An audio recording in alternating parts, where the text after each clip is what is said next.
delle lumache che diventano... Il Friuli Venezia Giulia rischia di rimanere intrappolato in una stagnazione strutturale. Dopo 20 anni di crescita pressoché nulla, servono urgentemente interventi mirati per invertire la rotta. E quanto sottolinea un report dell'Osservatorio Socioeconomico di Rilancia Friuli, OSEE, presentato nella sede udinese della Regione e promosso dai gruppi consigliari Patto per l'Autonomia, Civica FVG e Partito Democratico.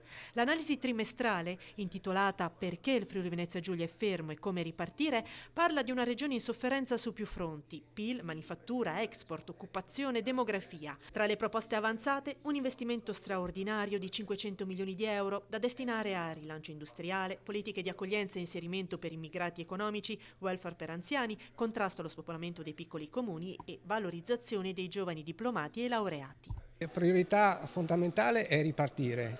I dati ci dicono che negli ultimi 2 anni il Friuli Venezia Giulia, unica regione in Italia, è a crescita zero. Se poi estendiamo il ragionamento dal 2019 al 2024, siamo 15esimi in Italia per crescita, una crescita molto piccola. Siamo di gran lunga la lumaca, non la locomotiva del nord-est, veniamo dietro tantissime altre regioni e questo in presenza di un bilancio regionale che quest'anno per esempio si collocherà attorno ai 7 miliardi e mezzo, il che vuol dire, tanto per fare un confronto, circa un quarto di quello nazionale. Ci sono già alcuni suggerimenti per poter migliorare? Sì, certo, diciamo che uno dei problemi grossi di questo nostro stare fermi è che non troviamo lavoratori. Il motivo per cui non li troviamo è che non ci sono fisicamente.